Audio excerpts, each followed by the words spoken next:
L'invasion des outils et technologies numériques provoque une onde de choc très profonde au sein des entreprises. Elle modifie leur productivité, leur organisation, mais aussi leur stratégie. Elle bouleverse encore davantage la relation entre les entreprises et leur environnement. La frontière entre l'offre et la demande, entre l'entreprise et le citoyen, entre le gratuit et le payant est devenue perméable. C'est que de multiples personnes qui n'ont aucun lien contractuel avec l'entreprise deviennent de facto ses partenaires essentiels. Les moteurs de ce changement sont des entrepreneurs révolutionnaires qui bouleversent les règles du jeu concurrentiel. Leur stratégie, c'est de valoriser la force constituée par des milliards d'individus connectés. Leur stratégie serait de s'allier à la multitude. Henri Verdier, bonjour. Bonjour. Henri Verdier, vous avez publié avec Nicolas Colin ce livre, L'âge de la multitude. Alors, la principale dimension de la révolution numérique, dites-vous, c'est la puissance de la multitude. C'est quoi cette multitude? C'est quoi ou c'est qui? La multitude, c'est vous, c'est moi, c'est quelques milliards d'humains qui ne sont plus tout à fait des individus et plus tout à fait des foules, qui sont éduqués, équipés d'une très très grande puissance de création, connectés entre eux et capables de création intelligente, de contribution et de quelque chose qui va changer l'ordre de l'économie. Donc une des idées directrices du livre, c'est que l'entreprise, aujourd'hui, est en relation directe avec cette multitude qui l'environne.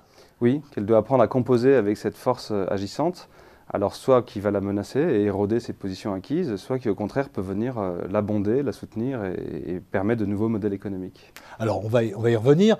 Quelques mots pour vous présenter. Vous êtes un ancien élève de l'école normale supérieure. Vous avez été le directeur général de la société Odile Jacob Multimédia. En 2007, vous avez rejoint Lagardère Active comme directeur de l'innovation. Et en 2009, l'Institut Télécom comme directeur de la prospective en charge de la création du think tank Futur Numérique.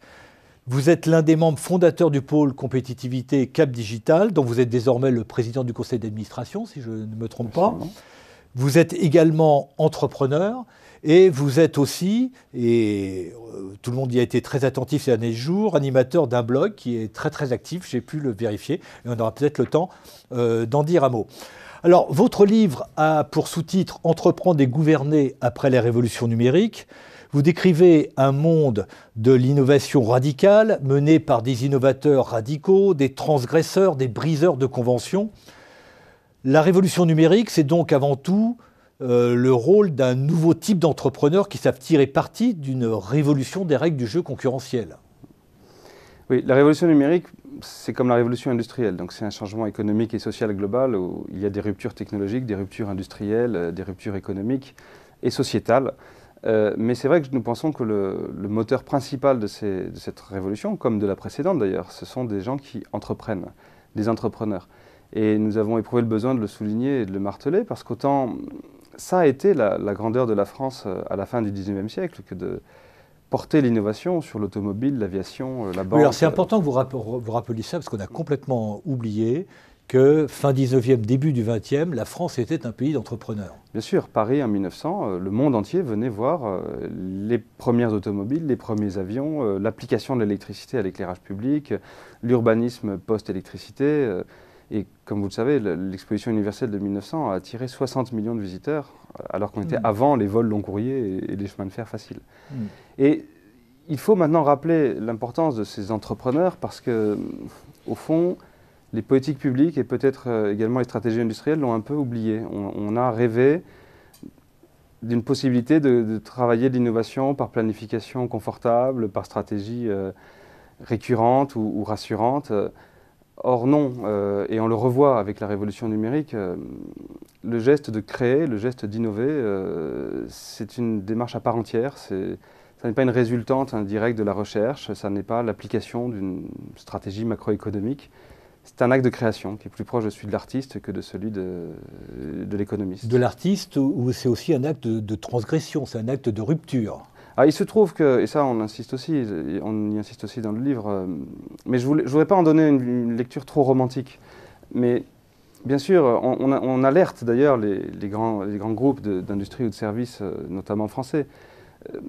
Ces gens sont tellement innovateurs, on les appelle des innovateurs radicaux, qu'ils peuvent bouleverser ou piétiner un business model sans même l'avoir forcément cherché. Google n'a pas créé son moteur de recherche en se disant je vais remplacer le media planning. Il se trouve juste que par incidence, ils ont aussi anéanti, ou en grande partie, sur la partie la plus marketing, le media planning. Parce que le petit moteur d'achat... Donc il n'y a pas de plan préétabli. Je crois qu'ils cherchent une valeur. Il y a une intuition, une volonté oui, je crois qui pousse l'entrepreneur à révolutionner l'état des choses, mais il ne sait pas obligatoirement au départ ce qu'il va trouver. Je crois qu'il court après une certaine valeur qui souvent peut être très intime. Je crois que sincèrement, Zuckerberg voudrait connecter tous les humains du monde et que Google voudrait indexer tous les savoirs du monde. Et à force de courir à cette valeur, il y a des retombées qui vont pouvoir disrupter, bouleverser des pans entiers de l'économie, sans que ces gens se soient armés au début pour aller attaquer ces pans-là de l'économie. C'est ça le point important. Et donc c'est très difficile d'anticiper d'où vont venir les transformations et les coûts, parce qu'eux-mêmes ne se sont pas armés pour attaquer ce métier-là. Alors, je fais une petite parenthèse, puisqu'on a évoqué le fait que la France était un grand pays d'entrepreneurs à la fin du 19e et du 20e, et on a le sentiment aujourd'hui qu'on manque justement de ces entrepreneurs révolutionnaires capables d'inventer l'aviation, de créer des firmes automobiles, tous ceux qu'on a connus, ces grandes marques qu'on connaît certaines encore, comme Peugeot, Renault aujourd'hui. Mais qui sont aujourd'hui des firmes établies, qui ne sont plus des révolutionnaires. Absolument. Peut-être ma connaissance est-elle limitée. Je vois Dassault Systèmes récemment, qui reste un exemple de capitaine d'industrie et de création d'une position industrielle. Et à ma connaissance, je ne vois que ça aujourd'hui comme création en cours. Alors, pour comprendre la révolution numérique, dites-vous dans le livre, il faut bien comprendre ces 3 lois fondamentales. Alors, je voudrais qu'on insiste un petit peu dessus. D'abord, la baisse continue des coûts. Oui, nous analysons dans le livre des conséquences qui sont parfois pas assez étudiées de règles qui sont bien connues dans le débat public. Donc la première, c'est effectivement la baisse continue des coûts de l'informatique. Tout le monde connaît la loi de Moore, donc la puissance de calcul double tous les 2 ans et le prix du calcul baisse tous les 2 ans. Alors d'abord, on ne se rend pas toujours compte des ordres de grandeur. La loi de Moore, ça veut dire que l'explosion de puissance de l'informatique que nous avons connue ces 20 dernières années, nous allons vivre 1000 fois ça ces 20 prochaines années. C'est ça une exponentielle. Et la puissance va augmenter et les prix vont baisser. Voilà, 1000 fois plus dans les 20 années qui viennent que dans les 20 années écoulées. Donc à chaque fois qu'on prévoit une stratégie, qu'on veut développer une stratégie, il faudra se dire la puissance sera supérieure dans 1 an et le prix sera inférieur en même temps. Oui, mais je crois que du coup ça a un corollaire très important dont on ne parle pas assez. Ça veut dire que dans tous les grands secteurs industriels, on voit le moment où se franchit une barrière invisible et où vous n'avez plus besoin de mobiliser énormément de capital, de matières grises et de talents pour pouvoir attaquer ce nouveau marché. C'est-à-dire qu'à un moment, il y a une sorte de commoditisation de l'informatique, excusez le mot barbare, qui fait qu'un groupe d'étudiants au Brésil, une toute petite start-up, un chercheur qui sort de son labo, peuvent vraiment aller attaquer des gens qui croyaient être à l'abri grâce à leur monopole sur la puissance de calcul. Aujourd'hui, avec des PC qu'on achète chez Surcouf, avec du cloud computing chez Amazon, etc., des toutes petites start-up font des calculs qui étaient réservés au CEA il y a à peine 15 ans. Donc il faut avoir dans toute stratégie conscience de ce phénomène. Le deuxième phénomène qui est le corollaire, c'est que l'innovation est permanente. Oui, et ça aussi nous l'avons vécu. Moi-même quand j'ai commencé à travailler sérieusement il y a une quinzaine d'années, les entreprises étaient encore pleines de l'idée qu'on pouvait faire des roadmaps technologiques, qu'il y avait des cycles de technologie. On me disait c'est 7 ans, puis après on m'a dit tiens ça s'accélère, c'est 5 ans. Et on essayait de cartographier un peu le futur et de prévoir les grandes ruptures technologiques qui allaient venir. Aujourd'hui, je crois qu'il est plus efficace de se rendre compte que le flux d'innovation est une sorte de continuum et qu'il ne s'agit pas de prévoir des étapes pour y riposter, mais de s'équiper, de s'appareiller, y compris mentalement, pour être mouvant dans le mouvant, mobilis, immobilé. Et avoir conscience en même temps que l'innovation n'est pas seulement incrémentale, elle peut être de rupture et que perfectionner, ça peut vouloir dire, à un moment donné, être opposé à une innovation de rupture qui peut veut dire de n'importe où. Et ça, c'est très difficile. Être mobilis, immobilé, disais-je, on peut comprendre l'esprit, mais être à la fois capable d'accompagner une innovation incrémentale multipolaire et d'être dans une sorte d'open innovation, en fait, pour capter les innovations ambiantes, et en même temps de se dire que peut-être il va y avoir une disruption radicale Moi, je pense que probablement, dans les 5 années qui viennent, Apple va embêter profondément les banques. Et je pense que les banques devraient préparer une stratégie de résistance à Apple. Ou peut-être, il va intervenir un nouvel opérateur qui va déstabiliser Apple, ce qui est possible aussi. C'est possible, mais Apple a déployé 1 million de terminaux électroniques de paiement aux États-Unis. Vous croyez tout de même à la puissance installée. Alors, beaucoup à la monétique. Je voudrais venir à la troisième loi fondamentale qui est totalement essentielle et qui est centrale dans votre livre. Il y a plus d'intelligence et de créativité à l'extérieur qu'à l'intérieur des organisations. Alors, j'aimerais qu'on passe un moment sur cette idée-là qui est essentielle. Bon, d'abord, c'est un peu une corollaire des deux premières, c'est-à-dire que et de quelques autres facteurs. Nous avons éduqué massivement les populations occidentales, puis celles des pays émergents. Vous savez qu'il s'ouvre une université par semaine en Chine, une université par semaine en Inde, éducation massive. Nous avons, avec cette baisse des coûts, distribué une puissance de calcul considérable. Le moindre smartphone est 4 fois plus puissant que le Cray 2 de 1985 qu'avait l'armée américaine.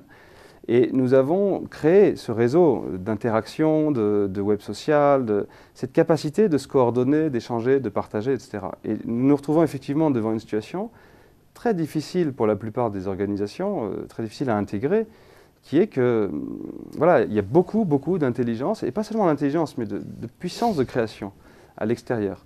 Pour commencer par des exemples très faciles, voilà, les encyclopédies ont découvert à leurs dépens que la multitude pouvait créer Wikipédia. Donc 10 fois plus d'articles que dans n'importe quelle encyclopédie existante, avec pas tellement plus de fautes par article, et sur 200 langues, dont des dizaines de langues qui n'avaient jamais eu d'encyclopédie dans leur histoire. Les médias ont découvert à leurs dépens que pour chaque sujet, il y a toujours un blogueur qui en sait plus que le journaliste maison. Ça ne veut pas dire qu'il n'y a pas besoin d'un journal, mais il y a toujours des experts qui s'expriment dans l'espace public de débat, qui sont plus compétents que les journalistes.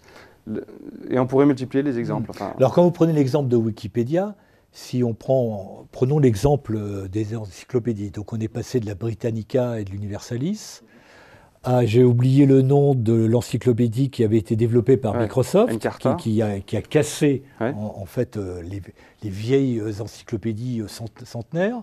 Et la troisième étape, c'est les encyclopédies du type Wikipédia, où effectivement l'intelligence est collective, elle est en dehors de l'organisation, mais il y a une organisation qui collecte ou qui arrive à drainer cette intelligence. Oui, Wikipédia, c'est d'abord un ensemble de règles, et ça c'est très important. C'est pas simplement une sorte d'activité spontanée, naïve, bouillonnante. Il y a un design extrêmement soigné des règles, d'abord du format. Si vous êtes familier de Wikipédia, vous savez qu'on peut voir l'ensemble de l'historique d'un article, on peut sortir de l'article pour aller polémiquer dans la page dédiée, on peut voir toutes les corrections faites par un contributeur. Et puis il y a des règles d'arbitrage en cas de conflit trop compliqué. Et tout le succès de Wikipédia réside dans le design de ces règles d'interaction.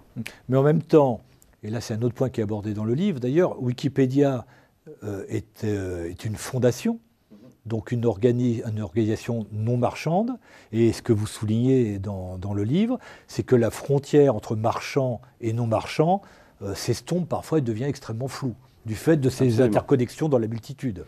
Wikipédia est un modèle très pur finalement, puisque c'est une activité bénévole, des 7 ou 8 salariés, ils sont peut-être une quinzaine maintenant, qui sont rémunérés par des dons volontaires et pas de chiffre d'affaires fait sur le dos des contributeurs. Ce qui est important de noter, c'est qu'effectivement, d'autres entreprises, Google, Facebook, Twitter, eux créent de la valeur avec une contribution bénévole, mais cette fois-ci dans un modèle qui mêle de manière beaucoup plus complexe le marchand et le non-marchand, l'intime et le public. Donc la force, la puissance et la créativité sont davantage à l'extérieur de l'entreprise qu'à l'intérieur de l'entreprise. Et le rôle de l'entreprise, dans cette ère numérique, c'est de capter cette valeur. Alors, je ne dis pas que le modèle s'applique à tout. Je pense que si vous faites des réacteurs pour des centrales nucléaires, vous pouvez encore beaucoup compter sur votre concentration interne de capital et de capital humain. Mais je pense que tout le monde gagnerait à poser sa stratégie en commençant par se rendre compte qu'il y a vraiment beaucoup de puissance à l'extérieur. On a cité des exemples issus du monde média, mais beaucoup de grandes administrations gagneraient peut-être à s'appuyer sur l'effet de levier de la multitude. Alors comment on fait pour capter cette valeur venue de la multitude? Comment on s'y prend concrètement? Voilà. Alors là, en travaillant, on s'est rendu compte qu'il y a quand même une sorte de stratégie un peu commune, même si bien sûr nous mélangeons dans le livre où nous listons, où nous énumérons des stratégies qui sont plus fondées sur la captation de données, de traces d'utilisation et sur une intelligence de ces traces, et d'autres stratégies qui consistent à susciter la contribution et à organiser de la construction collective. Et peut-être allons-nous un peu loin en juxtaposant ces modèles. Mais on a l'impression qu'il apparaît une stratégie commune que nous appelons une stratégie de plateforme, c'est-à-dire savoir s'installer comme une infrastructure sur laquelle les gens vont venir et vont pouvoir créer et capter toute ou partie de cette création. Je veux insister là-dessus, vous mettez bien en valeur que la vraie stratégie de puissance, c'est passer de l'application à la plateforme. Oui. Et c'est là qu'on va capter la valeur de la multitude. Pour commencer par un exemple des plus simples, un peu banal, mais quand Apple a imaginé le premier iPhone, il aurait pu considérer que son adversaire c'était Ericsson et se spécialiser pour faire des téléphones, et donc des devices, des appareils électroniques. Et ils en ont, et d'ailleurs la biographie de Steve Jobs montre bien, ça a été d'âpres débats, mais après 18 mois d'âpres débats, ils ont décidé d'en faire une plateforme d'applications qui n'était pas faite chez Apple. Ce qui, quand on connaît le tropisme pour la fermeture d'Apple, était audacieux. Et on entend tous dire, comme ça, sans y prêter attention, qu'il y a désormais plus de 700 000 applications disponibles dans l'iPhone. Mais si chacune de ces applications a coûté ne serait-ce que 6 mois de développement humain, ça veut dire qu'Apple a mis la main sur 350 000 années ingénieurs de travail qui n'ont pas financé et sur lesquels ils prélèvent 30% de chiffre d'affaires. Alors, certains appellent ça de la prédation d'ailleurs, mais moi j'ai rencontré personnellement des dizaines de développeurs de ces applications qui eux sont très reconnaissants d'avoir eu les ressources nécessaires à la fois pour coder ces applications et pour rencontrer un public et pour pouvoir les faire tourner sur une plateforme qui fonctionne. La multitude, elle est productrice, elle est créatrice, et l'entreprise, Apple ou d'autres, s'organise pour capter cette valeur, pour capter cette créativité. Voilà. Cette organisation, ça c'est le deuxième retournement que nous voyons très clairement dans l'économie numérique, mais qui d'après moi s'appliquera aussi à l'économie industrielle traditionnelle. C'est pas simplement capter, rapter. Aujourd'hui, une grande stratégie de plateforme, ça consiste à designer une interface qui va donner des ressources à des gens qui veulent faire des choses. C'est un échange, il y a un échange, c'est donnant-donnant en quelque sorte. C'est Amazon qui a poussé l'exemple le plus loin. Le trait de génie d'Amazon, ce site de distribution de livres, ça a été de dire n'importe quel blogueur, n'importe quel libraire, n'importe quel concurrent peut utiliser tout ou partie de mon système. Le moteur de recommandation, la logistique, le système de paiement en un clic, et de devenir en fait la plus grande place de marché imaginable sur les livres parce qu'ils avaient donné accès à leurs ressources technologiques. Ils captent de cette manière non seulement du chiffre d'affaires, mais ils captent aussi, en ouvrant la plateforme, dans l'exemple d'Amazon, des informations sur le marché. Ils captent du chiffre d'affaires, des informations, de nouveaux clients, de nouveaux fournisseurs, et surtout une position de monopole d'un nouveau genre, c'est-à-dire à partir du moment où vous êtes le cœur, la plaque tournante, le plus grand caravansérail, vous devenez quasiment inamovible. Incontournable. Oui. Incontournable. Henri Verdier, nous avons aujourd'hui un nouveau gouvernement, nous avons un ministre du redressement productif, une ministre déléguée à l'innovation et à l'économie numérique qui était aussi en charge des PME. Comment stimuler l'innovation et le goût d'entreprendre? Quels seraient les conseils que vous leur donneriez? Je pense qu'on peut... C'est une question très complexe. La France aime beaucoup débattre de ces problèmes et la plupart des Français ont conscience qu'il y a un certain nombre de choses. Les rapports ne manquent pas depuis 20 ans. Les rapports ne manquent pas. Il y a des choses qui ne tournent pas tout à fait rond. Disons que moi, je m'intéresserais à deux dimensions. Nous avons probablement une dimension culturelle, un rapport au risque, à l'échec, à l'investissement, parfois qualifié de spéculation, qui est quand même marqué par le fait que nous sommes un grand, vieux pays, qui a une grande tradition mentale, intellectuelle, qui vient quand même un peu de l'Ancien Régime, et que donc les corps, les positions constituées, la noblesse d'État, disait Bourdieu, sont des choses importantes.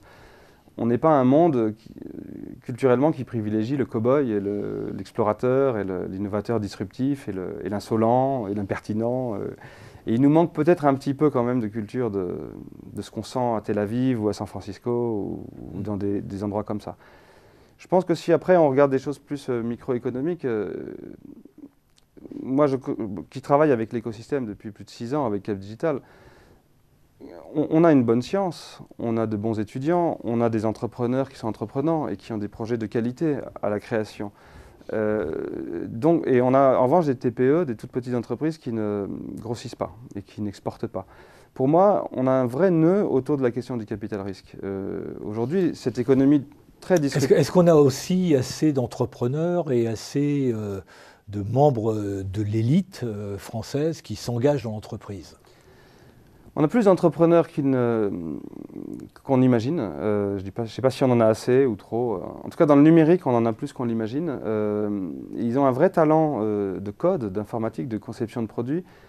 Peut-être qu'il manque de mentors. C'est-à-dire on n'a pas assez d'entrepreneurs à succès dans l'écosystème capables de... Par exemple, je suis toujours frappé de voir la difficulté pour un étudiant qui sort d'une école et qui crée son entreprise de s'assigner le bon niveau d'objectif. Est-ce que je dois viser tout de suite un produit global mondial et chercher 20 millions d'euros de capital, ou est-ce que je peux me permettre de faire d'abord une stratégie nationale et ensuite une conquête progressive du marché? Et il n'y a pas beaucoup de bons conseils dans l'écosystème. Alors j'évoquais des membres du gouvernement, Arnaud Montebourg et Fleur Pellerin, à l'instant. Ces derniers jours, une affaire a fait beaucoup parler d'elle, et d'ailleurs, beaucoup de discussions ont eu lieu sur votre blog au sujet de la fiscalité des entreprises, de la fiscalité des plus-values. Comment une telle maladresse a pu-t-elle être commise? Pardonnez-moi d'être un peu parti pris dans cette histoire. Oui, alors je suis un peu parti pris aussi. Enfin, moi, je crois que c'est un gouvernement qui croit à l'entreprise, qui sait qu'il n'y aura pas de croissance économique sans les entreprises, pas d'entreprise sans les innovations et pas d'innovation sans les entrepreneurs. Ils le savent. Vous avez la conviction, pour les avoir rencontrés, qu'ils ont compris ça? Oui. En revanche, alors on en revient à nos questions culturelles. Les élites françaises, mais que ce soit la haute administration, les ministres de droite ou de gauche, les patrons du CAC 40, ne fréquentent quand même pas intimement le tissu des PME. Alors par exemple, pour ce qui me semble la partie la plus catastrophique du projet, celle qui pénaliserait le capital risque, c'est un monde qui ne sait pas du tout comment se passe le financement de la croissance d'une start-up, qui n'a pas une très claire conscience du fait que, et je pourrais citer des échanges. Une carrière de haut fonctionnaire ne prédispose pas du tout à comprendre l'état d'esprit d'un entrepreneur. Ce sont des mondes un peu trop perméables, oui. Vous me faites dire des choses horribles. Il faudrait peut-être changer la composition des cabinets. Non, moi j'ai souvent pensé que, par exemple, on aurait une règle simple, on pourrait décider que le pantouflage pour les gens qui viennent des grands corps de l'État doit commencer par 5 ans de pantouflage en PME. 5 ans. 5 ans de stage. Ça serait pas mal. Le stage à l'ENA devrait se faire en PME peut-être. Après tout, pourquoi un jeune inspecteur des finances, etc., qu'est-ce qu'il apporte à l'économie nationale en allant rejoindre un groupe qui est déjà puissant, prospère et international? Écoutez, on fait une proposition qu'un stagiaire de la PME vienne faire un stage. Tout pantouflage commence par pantoufler en PME. Pour terminer, à la fin du livre, vous posez une question. L'État peut-il devenir lui-même une plateforme? Qu'est-ce que ça signifierait de transposer à l'échelle de l'État ce modèle de plateforme? Alors d'abord, il y a 3 ans, c'était une idée spéculative, un rêve, un peu lancé par Tim O'Reilly. Sous l'administration Obama, c'est en train de devenir une réalité. C'est-à-dire, il y a vraiment une réflexion sur le fait que la puissance publique, alors elle peut, comme on le fait souvent en Europe, se penser comme un souverain un peu transcendant, sachant, qui régule de loin, ou elle peut entrer dans le jeu des interactions et y distribuer des ressources qui vont produire des effets concrets et conséquents. Et considérer qu'il y a plus d'intelligence en dehors de l'État qu'à l'intérieur. Alors, une première stratégie d'État plateforme, de government as a platform, celle qu'on commence à bien maîtriser maintenant en Europe, c'est l'open data, c'est-à-dire qu'en distribuant judicieusement un certain nombre de données cruciales, l'État peut vraiment créer de la croissance économique. Mais c'est à sens unique. Oui, alors après, on peut faire payer la libération des données publiques. Google, aujourd'hui, a des API et on peut attaquer l'API. Mais l'État plateforme, c'est aussi de créer l'interaction entre l'extérieur de l'État. La stratégie la plus rudimentaire, c'est de distribuer des données. Vous pouvez faire payer ou faire payer en fonction du chiffre d'affaires ou ne pas faire payer. Moi, j'aime bien donner un exemple. Imaginons que les achats quotidiens dans toutes les pharmacies de France soient mis à disposition du public. Anonymisés, bien sûr. Juste les achats de chaque médicament sur toutes les pharmacies du territoire. Imaginez ce qu'on pourrait faire en alerte épidémiologique, en veille sanitaire, en études sur l'économie du système de santé, en corrélation entre la démographie médicale et les pratiques des patients, en sociologie des usages, simplement avec ce jeu de data. Ça, c'est la forme la plus rudimentaire. La forme la plus sophistiquée, c'est ce que les Américains appellent maintenant le smart disclosure, c'est-à-dire la mise à disposition, l'ouverture intelligente. c'est de designer des petites interfaces, des petits morceaux de code, et je vais vous donner un exemple concret, qui vont permettre de créer énormément de valeur avec un faible investissement de l'État. L'administration Obama a par exemple lancé le programme Blue Button. Le Blue Button, c'est un petit plugin que peut utiliser un site marchand, une administration, et qui permet à un vétéran de s'authentifier de manière certaine. C'est fait pour les vétérans américains, il y en a 1 million là-bas. Quand j'arrive sur le site, je m'identifie avec certitude, c'est comme un Facebook Connect, et ça peut aller chercher des données personnelles dans mon système de santé personnel à moi, tout en me garantissant l'anonymat. Ces données n'ont pas été données au site marchand. Et ça permet au site de me faire une offre ultra personnalisée, ultra efficace, ultra performante, tout en ayant protégé mon anonymat et en ayant quand même travaillé sur mes données personnelles. Designer le Blue Button, c'est une stratégie de government as a platform. On voit bien, on met un petit catalyseur dans l'économie et on laisse l'économie ensuite faire ce qu'elle veut avec. Donc on peut rêver que servicepublic.fr devienne une plateforme ouverte, oui. Que les hauts fonctionnaires de l'État considèrent qu'il y a plus d'intelligence à l'extérieur de l'État que dans les cabinets ministériels. Oui. Oui. Pourquoi, par exemple, Pôle emploi considère que c'est à lui de retrouver du travail à 3 millions de chômeurs inscrits et 5 millions de chômeurs en tout? Pourquoi il ne dit pas, avec toutes les données dont je dispose, j'encourage des dizaines de startups, l'APEC, les DRH de grands groupes et toutes sortes d'initiatives à designer eux-mêmes des services d'aide au retour à l'emploi? Je pense qu'on aurait un impact bien plus fort que si on essaye de tout régler tout seul. Alors, Henri Verdier, ce livre rédigé avec Nicolas Colin, L'âge de la multitude, entreprendre et gouverner après la révolution numérique. Merci. Merci beaucoup.